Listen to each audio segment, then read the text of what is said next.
Welcome back. Today's question is, what were the purposes of levirate marriage? I can see that it would help to provide for widows, but its described purposes appear to go beyond that. In our culture, if a brother dies, he and his brother already share a name, and his nieces and nephews by a brother will carry on the family name. My understanding is that the Israelites did not have family names in the same manner as modern English-speaking cultures. What was different about Israelite culture that causes the firstborn child of a levirate marriage being described in Deuteronomy 25 as assuming the name of the dead brother? And what does such a taking of the brother's name mean in cultural context? Also, does levirate marriage imply polygamy? When we look at these questions through scripture, we'll see a number of examples of levirate marriage. We see it in the story of Ruth, most notably. We see it also in the story of Judah and Tamar. And we see it alluded to at various other points, and most notably mentioned in the law in Deuteronomy 25. There it is associated with brothers dwelling together, and when one of the brothers dies, the wife of the deceased brother, his widow, is taken on by one of the surviving brothers as his wife to bear children, to maintain the name of the deceased brother. And so it's a duty done to kin. It's a duty done between two brothers. And it's to preserve the line of that brother and to prevent the need for the deceased brother's widow to go outside the family. Within this situation, we should remember that we have patronyms. Ultimately, our surnames are named for male ancestors. So if you're called Johnson, there was a John in your, long back in your family tree, there was a John. If you're called MacDonald, there's a Donald. If you're called O'Keefe, there was a Keefe, or someone else that within your line gave that name, a male ancestor, and you bear that name. Now our families our family names are widespread, and they've grown so that there are many thousands of people, and millions in some cases, that share the same name.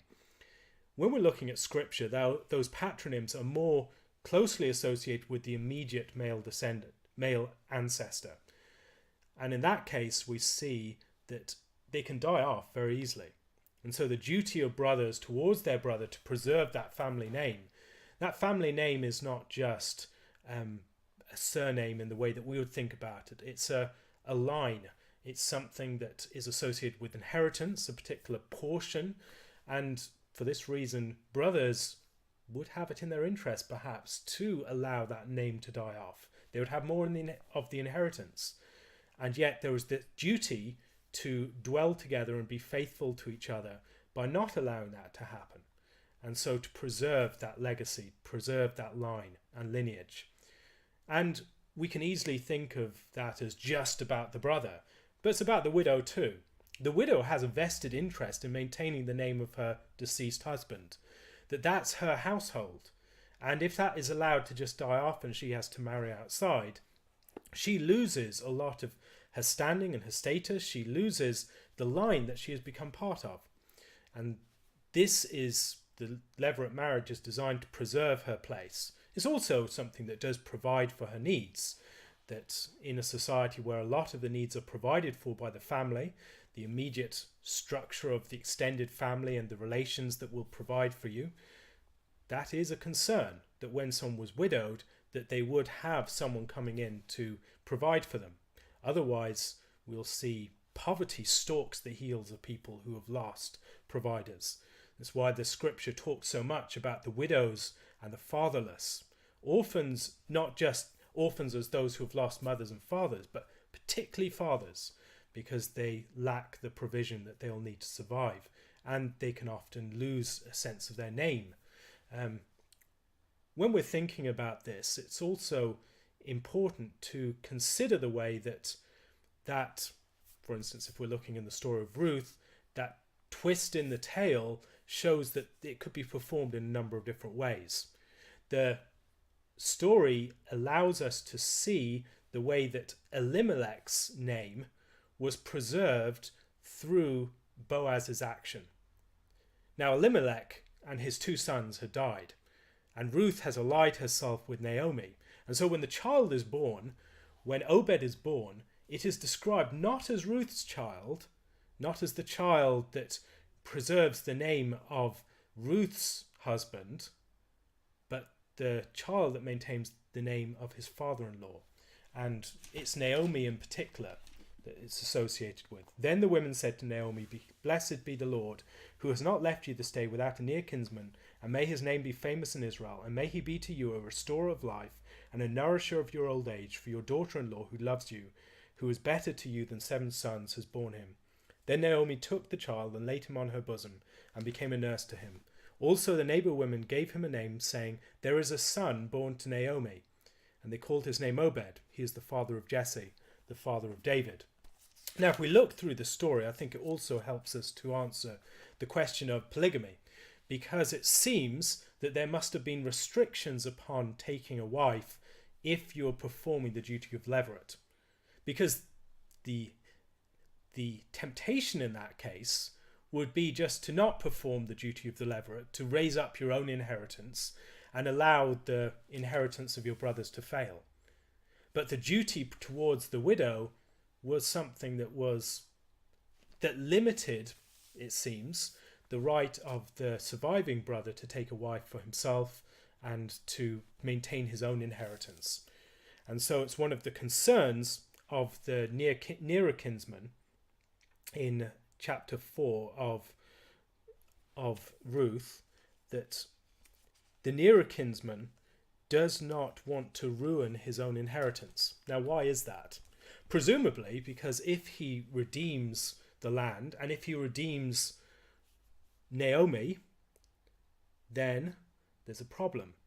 He must raise up the name of the dead using the wife of the dead. Who is the wife of the dead? The wife of the dead is not Ruth, but Naomi. And the problem is, if he marries Naomi, his own inheritance is going to suffer for it, because he will not be able to raise up descendants for his own line. And so that is his concern. And Boaz knows that he can perform the levirate by taking Ruth, because that's been made clear to him in the scene in the threshing floor. Now that is a twist in the tale that helps us to understand how in actual practice something like the levirate can be played out. But it's also playing with deep themes that are running throughout the Old Testament, with lines that are playing out.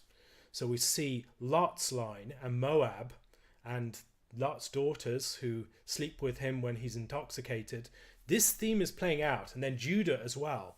Judah, the descendant of Judah, who's Boaz, and Judah, his failure to sort out the levirate arrangement with Tamar, and then Tamar's trick to get Judah to lie with her.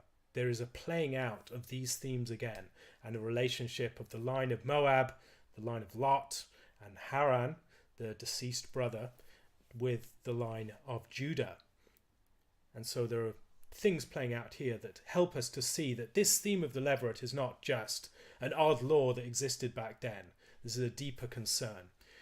And the concern of endogamy is also part of what we see in the story of Israel more generally.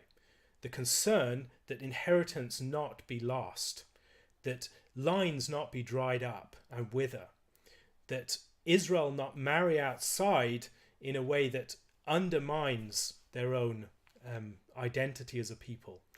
And so the concern of marrying foreign wives that worship other gods, that speak other languages, that aren't training the children in the way of the Lord, that is a deep concern.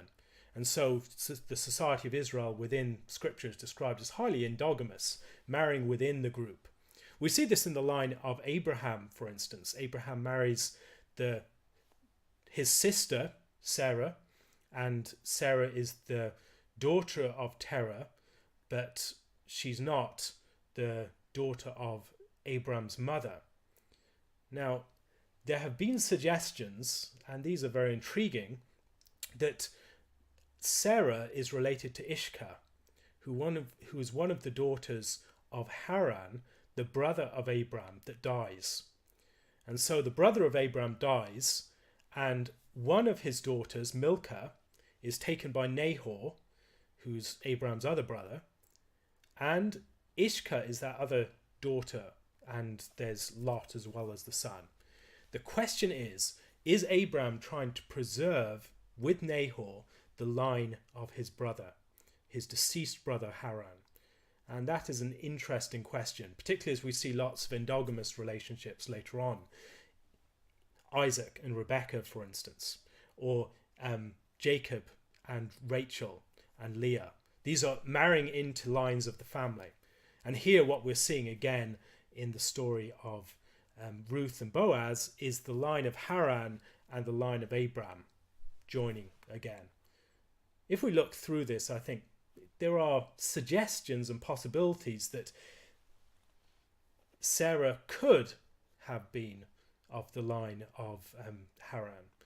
That this question is Abraham going to build up the line of his brother, even though Sarah is childless? And these are questions that are interesting. There's a very good piece that's done on this by Rabbi David Foreman on his site, and he explores all of these themes and how it relates to the story of Shem, Ham and Japheth and their father Noah, and then how it relates to the story of Judah and Tamar, and then finally how it relates to the story of Ruth. Lots of things going on there. I think the main point, the main takeaway should be the significance of the Levirate commandment is about maintaining the integrity and the life of the family, that the line will not be allowed to die off. And this is a matter of duty to the deceased brother. So you do not take advantage of the deceased brother, but you're faithful to that brother, and you do not allow his line to die off to increase and to benefit your own inheritance. And also a duty to his widow, because his widow is connected with his legacy. His widow is invested very deeply and personally within his legacy. And so it's her life that is not allowed to be drained, to be lost as well, that you're preserving her legacy, her part in that legacy. So the child that's born is the child for Naomi and the child for Elimelech.